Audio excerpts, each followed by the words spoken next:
Conexão Ciência.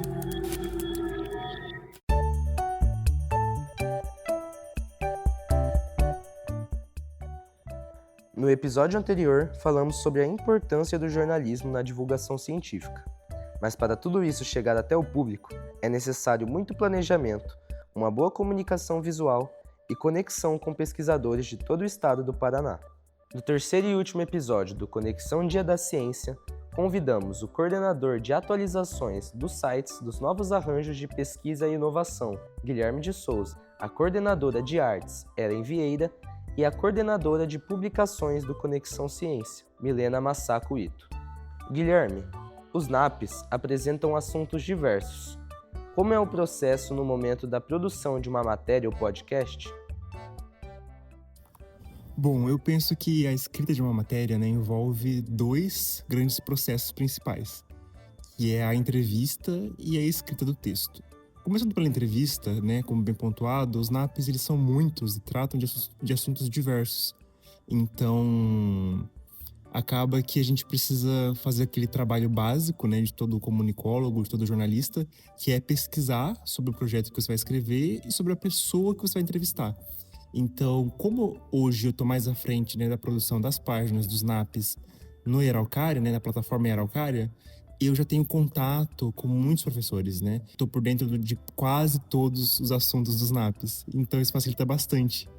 Na hora da escrita, que é esse segundo grande processo, eu acho que acaba sendo muito fácil, porque os NAPs, eles não tratam de coisas que estão distantes da gente, Todos os NAPs estão preocupados justamente em melhorar a vida das pessoas, da sociedade de modo geral. Então, eu sempre pego ali um projeto, e todos têm projetos, alguns patentes, pesquisas que são, de fato, muito inovadoras. E aí, a partir do jornalismo literário, que é a nossa característica central aqui no C2, eu passo a escrever o texto, numa perspectiva de pessoa comum da sociedade. Então, de que forma aquele assunto me impacta, De que forma aquele problema ou aquela questão pode vir a ter uma solução, uma melhoria por meio das ações dos NAPs. Então, o processo é basicamente esse. Ellen, como você equilibra o desejo de fazer uma arte visualmente bonita, ao mesmo tempo que ela precisa informar e apresentar um assunto específico? Bom, eu acredito que a beleza da arte por si só não é o objetivo final dessa arte dentro da divulgação científica.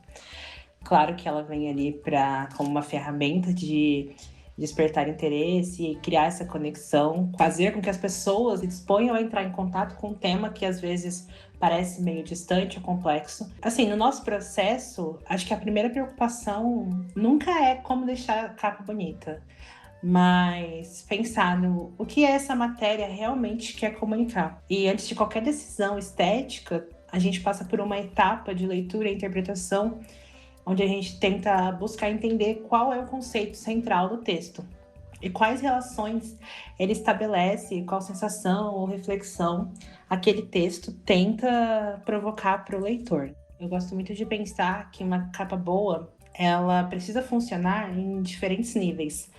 Ela tem que chamar a atenção do primeiro olhar, ela desperta uma curiosidade e, ao mesmo tempo, ela pode oferecer pistas sobre o conteúdo que o leitor vai encontrar durante aquela leitura.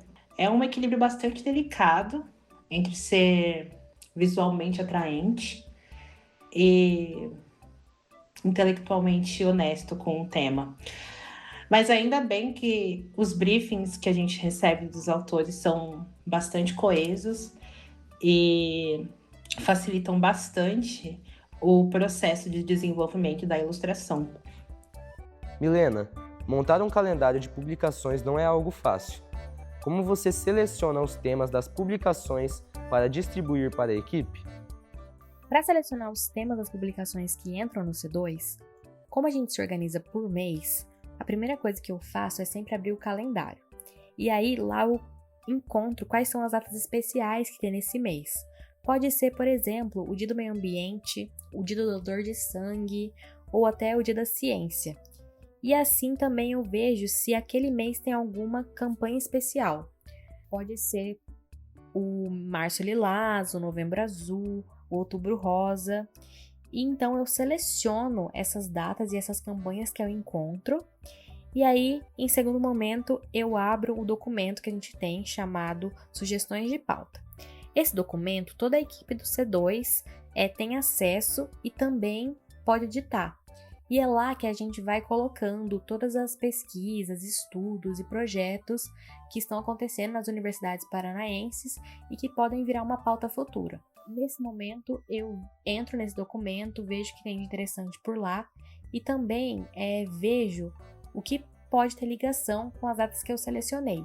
Isso é importante porque é uma forma da gente ficar em destaque nas pesquisas de busca, uma vez que esses temas eles ficam em alta nos momentos que são deles. Por exemplo, se alguém vai procurar alguma coisa sobre o Outubro Rosa e, por coincidência, acaba caindo numa matéria do Conexão Ciência sobre câncer de mama. Isso acaba tendo, então, um impacto que a gente consegue encontrar novos leitores que estão atrás desse tema e encontram o C2. Então, isso é muito importante para a gente atrair novos leitores para a nossa plataforma.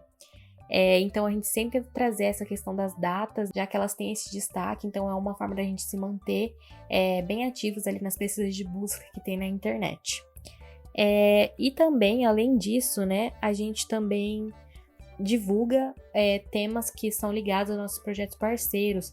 Por exemplo, a gente tem os clubes de ciência que podem ser temas também das nossas matérias.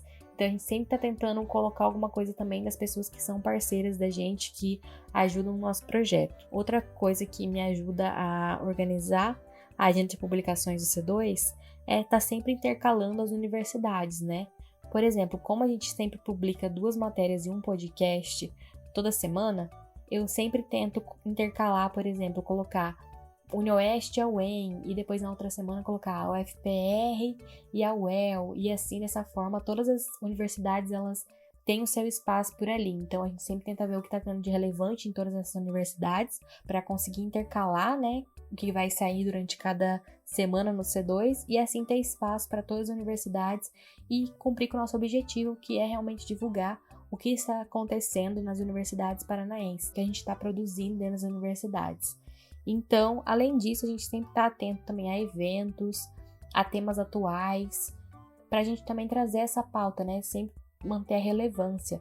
Por exemplo, ano passado teve toda aquela questão com o metanol e a gente foi atrás do que estava acontecendo nas universidades, o que as universidades estavam fazendo para combater esse problema. E a gente encontrou e a gente fez matéria. Então, é sempre importante também estar sempre atento a temas atuais para trazer isso e sempre mostrar o que está sendo feito dentro das universidades paranaenses em prol da população. Guilherme, trabalhar na divulgação da ciência te faz aprender todos os dias. Qual foi a pesquisa mais curiosa e surpreendente que você já acompanhou de perto? Essa é uma pergunta bem interessante, né? E ao mesmo tempo bem difícil de responder. Mas eu acredito que uma que realmente foi muito surpreendente foi do NAP Aeronaves, que busca desenvolver uma aeronave não tripulada, ou seja, é um avião que vai ser pilotado do solo para melhoria agrícola. Eu acho que isso me marcou muito, né? Porque é um avião grande, claro, não é do tamanho de um avião comercial, né, que as pessoas andam, mas comparando com os aviões agrícolas, né, é um avião bem grande. Então isso me marcou muito e o avião não tá pronto ainda, mas eles já estão produzindo, já estão montando o avião, ele tá quase completo já. Então isso foi bem surpreendente. Mas de modo geral, eu acho que tudo me encanta muito, assim, sabe? Justamente porque todos os assuntos que a gente escreve no C2, eles estão dentro do nosso estado. Muitas coisas passam por questões inimagináveis. Então, eu, como jornalista, né, formado em comunicação e multimeios, que vem das ciências humanas, a gente tem que estar sempre muito aberto, né, e estar sempre antenado em outras áreas, como ciências exatas, biológicas, enfim. E aí acaba que, como não é nossa área, a gente acaba ficando muito surpreendido por diversas questões. Então eu acho que isso é o que mais me encanta mesmo na divulgação científica, a gente poder estar perto de diversas coisas que passaram muito distante, né, da nossa formação. Ellen, como é ter que resumir um texto com milhares de caracteres em apenas uma imagem de capa? Bom, é um processo de tradução, né? A gente não está simplesmente ilustrando um texto, mas está transformando uma narrativa escrita em uma narrativa visual. E é um exercício constante de interpretação. Geralmente, uma matéria científica, ela reúne muitos dados, contextos, metodologias, pesquisas, né? Os autores vão atrás dos professores e pessoas que estão envolvidas naquele projeto. Então, obviamente, que uma única imagem não consegue dar conta de toda essa complexidade que existe para a construção dessa matéria. Então, eu acredito que o meu trabalho aí, né, e dos outros artistas é identificar qual que é a ideia que organiza esse texto todo. Qual que é a pergunta que essa pesquisa está respondendo e a relação mais importante que ela estabelece. E é isso que a gente procura representar. Então, muitas vezes, a solução não está em ilustrar literalmente o assunto, mas a gente tenta construir uma metáfora visual que consiga condensar diferentes camadas daquele significado.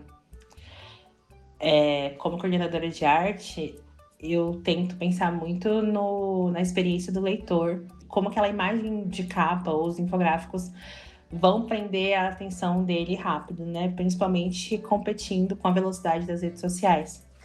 Então, a capa e os infográficos, eles precisam funcionar em poucos segundos. E eu tento transmitir isso para os outros artistas, para eles seguirem essa mesma linha de pensamento e raciocínio. Bom, e no fim, eu vejo a imagem de capa como uma porta de entrada para a matéria. Claro que ela não vai substituir a leitura da matéria e nem pretende resumir toda aquela pesquisa. O papel da capa, da arte, é criar um convite ali para despertar a curiosidade do leitor e fazer com que aquela matéria seja mais atrativa e brilhe os olhos de quem está vendo e também faça sentido com todo o contexto que ali está descrito. Milena, imprevistos acontecem. O que você faz para lidar quando alguma produção atrasa? É verdade, os imprevistos acontecem e para a gente evitar que tenha atrasos, uma coisa que a gente faz é ter a agenda pronta 2 meses para frente do que a gente está. Por exemplo, se a gente está em julho agora, a agenda do mês de agosto e de setembro já está definida.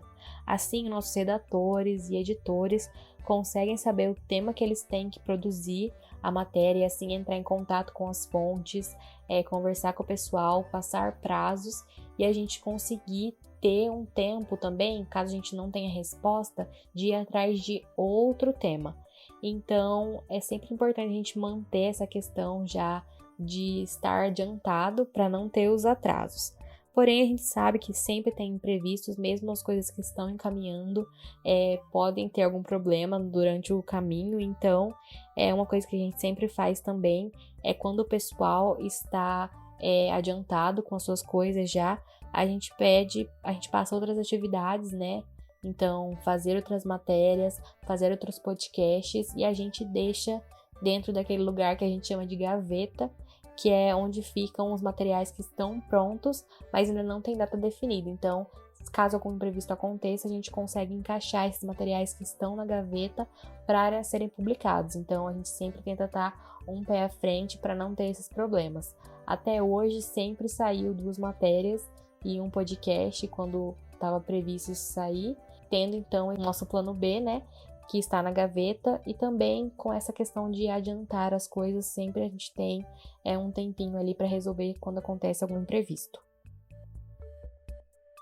Pessoal, muito obrigado por mostrarem que por trás de cada produção existe um trabalho intenso e responsável. Assim, celebramos os 5 anos do Conexão Ciência. Deu para perceber que a divulgação científica exige um trabalho em equipe completo. Acompanhe o C2 nas redes sociais e fique por dentro das matérias, vídeos e podcasts. Até a próxima! Conexão Ciência.